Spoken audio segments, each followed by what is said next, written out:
Hi, I'm Nicholeen Peck, and I teach all over the world about parenting, good communication, how to build strong family bonds, child development, and education, all through the lens of the principle self-government.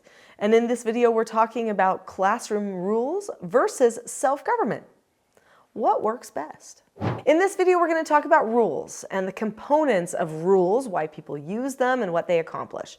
Then we're going to talk about self-government and the skills and principles in the teaching self-government model of communication and what happens with that model of communication, how it differs from rules, what things might be the same, what things might be different, what you can expect so that you can decide what works best. But I am going to tell you up front, teaching self-government does work best, and I hope you'll see why.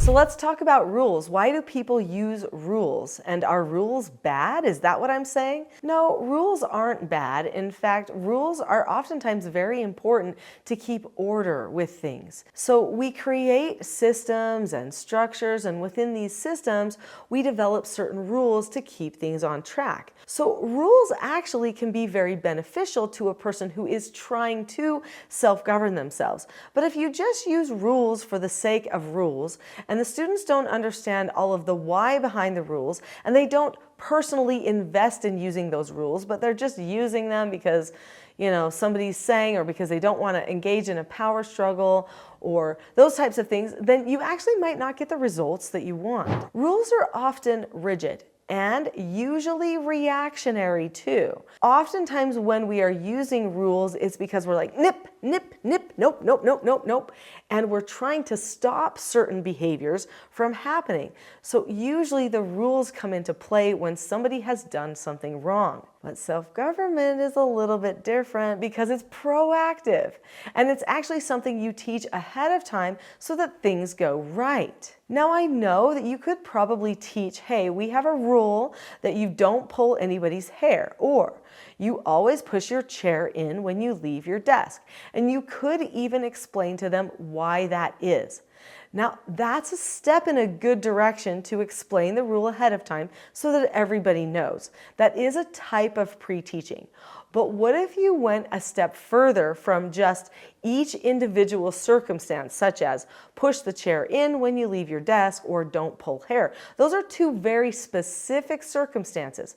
Are you really going to be able to think of every single specific circumstance that a student is going to need in your classroom? Probably not, because people are different, and you may have to, on the fly, handle a circumstance that you never thought you'd ever have to handle before. This is where self-government comes in. So when you teach the principles and skills of self-government, then you end up teaching your students the steps to following an instruction, accepting no answers, accepting consequences, and disagreeing appropriately, as well as the steps for calmness and how to communicate in an effective, understandable way. So let's just talk about that first skill that I mentioned, following instructions. I have 4 children's books that each teach one of the 4 basic skills of self-government. This book here, London the Race Says Okay, teaches the steps for the first of the 4 basic skills, which is following instructions. In this book, the students learn 5 steps for following an instruction. Now, this is going to be for students 12 and under, but the skill is for all ages. I took youth into my home, ages 12 to 18, to do therapeutic treatment care, and we started with this skill. And every youth group, every private academy, every educational environment that I have been in, I start with this skill, because this is the foundation of it all. If they won't follow your instructions, you can't teach them anything. So let's say that you have a circumstance where you have a child who's starting to get anxious. They're starting to have the anxiety set in, they're going out of control, they're starting to panic, and you need to tell them to do something. If they know how to follow an instruction, then you can say to them, okay, I have an instruction for you right now. Remember your 5 steps for following an instruction? that you look at the person or the situation, you keep a calm face, voice, and body, you say okay, or you ask to disagree appropriately, you do the task immediately, and then you check back, remember? Then they might be like, yeah, and then you could say, okay, here's your instruction. I need you to just close your eyes and take 3 deep breaths, okay? Let's count to 3. 1, and so on, through those 3 deep breaths. And you know what? When you teach them ahead of time how to follow instructions, and then you just remind them, here's a new instruction you may not have needed, but I know you need it now. Here's the instruction. Do your 5 steps of following an instruction. Actually, 9 times out of 10, they can do it. I'm going to say even more than that. It's like 9.67 times out of 10. Okay? And that's like 9 2/3, just so you know. Okay? Out of 10, they can do that because you taught them ahead of time the steps to following an instruction. There is power in teaching them ahead of time what's expected. The other thing that teaching them skills does, and teaching them not only the skills they'll need to communicate with you, but the skills that you will use when you are communicating with them, giving them feedback, corrections, that type of thing, it also maintains the roles in the classroom.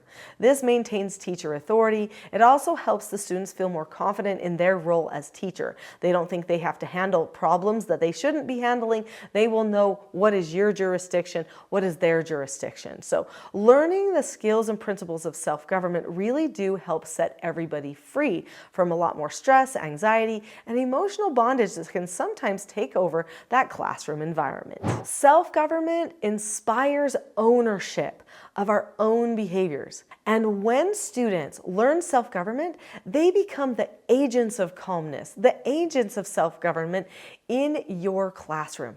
It's powerful for them. To start building a calm classroom where students lead themselves, don't miss the next video where I will break down exactly what you can do and teach to make a difference for your classroom environment.